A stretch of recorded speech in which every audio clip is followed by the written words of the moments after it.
নমস্কাৰ এই মুহূৰ্তত আহি পৰিছে অসমৰ লগতে ভাৰতৰ বিভিন্ন প্ৰান্তৰ পৰা খবৰ আজিৰ প্ৰথম খবৰ অসুস্থ হৈ পৰিছে জুবিনৰ পিতৃ কপিল ঠাকুৰ এম্বুলেন্সেৰে অনা হৈছে হাস্পাতাললৈ পাপন মহন্তই এম্বুলেন্সেৰে লৈ গৈছে জুবিনৰ পিতৃ জুবিন গাৰ্গৰ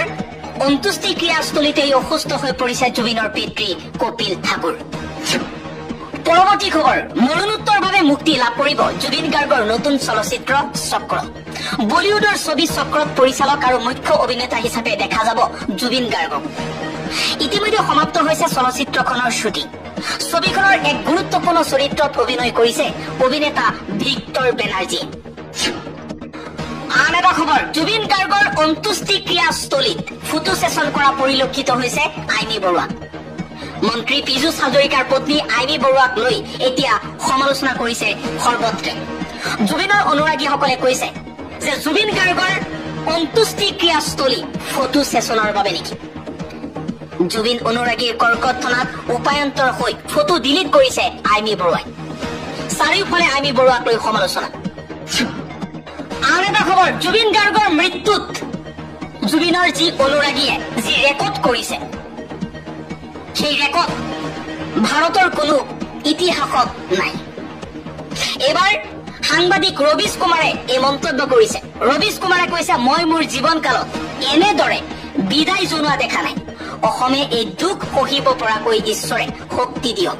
বিগত 3 পৰা 4 দিনৰ পৰা এই দেশে যি দেখিছে পূৰ্বে কেতিয়াও দেখা নাছিল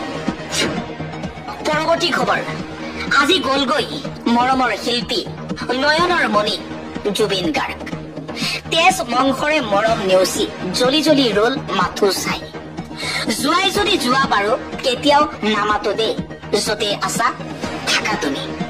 কুশলে থাকিবা দে ও বাগৰুৱা দেহাতি জোৰাবলে মুখ আৰু নকবা দে জুবিন গাৰ্গৰ অন্ত্যেষ্টিক্ৰিয়াস্থলীত ভাগি পৰিছে জুবিনৰ পত্নী গৰিমা গাৰ্গ শইকীয়া পঞ্চভূতত বিলীন হল জুবিন গাৰ্গ আৰু নাহে মৰমৰ জুবিন সদায় মনত ৰাখিব জুবিনৰ কণ্ঠ অসমৰ চুকে কোণে ভাৰতৰ চুকে কোণে অসমীয়াৰ মনত বাজি থাকিব জুবিন গাৰ্গৰ মধুৰ কণ্ঠ পৰৱৰ্তী খবৰ সোনকালে নিষ্পত্তি হব গোচৰ উমৰ খালিদকে ধৰি 8জনকৈ লোকৰ জামিন আবেদন সন্দৰ্ভত দিল্লী আৰক্ষীক উচ্চতম ন্যায়ালয়ৰ জাননী দিল্লী দাঙ্গা গোচৰত গ্ৰেপ্তাৰ হোৱা উমৰ খালিদ আৰু সাৰ্জিল ইমামকে ধৰি 8জন লোকৰ জামিন আবেদন সন্দৰ্ভত দিল্লী আৰক্ষীক উচ্চতম ন্যায়ালয়ে জাননী জাৰি কৰিছে সোমবাৰে ন্যায়াধী অৰবিন্দ কুমাৰ আৰু ন্যায়াধী NV আঞ্জৰিয়াৰ সংবন্দল বিচাৰপীঠে এই নিৰ্দেশনা দিছে 27 অক্টোবৰত হ'ব এই গোচৰৰ পৰৱৰ্তী শুনানি উচ্চ ন্যায়ালয়ে লক্ষ্য কৰে যে ভাৰতীয় সংবিধানে নাগৰিকক শান্তিপূৰ্ণভাৱে প্ৰতিবাদ আন্দোলন আৰু ৰাজহুৱা সভাত কথা কোৱাৰ অধিকাৰ প্ৰদান কৰে অৱশ্যে সেই অধিকাৰ সীমাহীন নহয় আইনৰ পৰিসৰৰ ভিতৰতে ইয়াক প্ৰয়োগ কৰিব লাগিব অন্যথা দেশৰ আইন শৃংখলা ব্যাহত হোৱাৰ আশংকা আছে আন এটা খবৰ জুবিন গাৰ্গৰ মৃত্যুৰ এক নিৰপেক্ষ তদন্ত হওক দাবী জনাইছে অসম নাগৰিক সন্মিলনে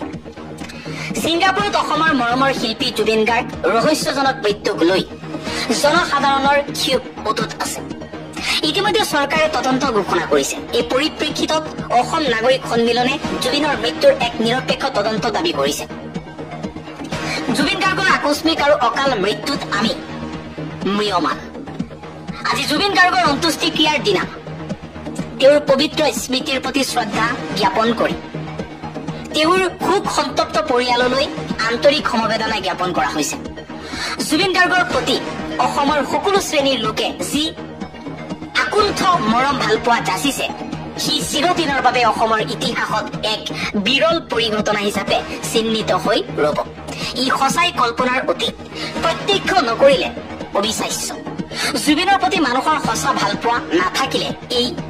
এইটো কেতিয়াও সম্ভৱ নহলহেঁতেন জুবিনৰ গীতবোৰ এসময়ত বহুতেই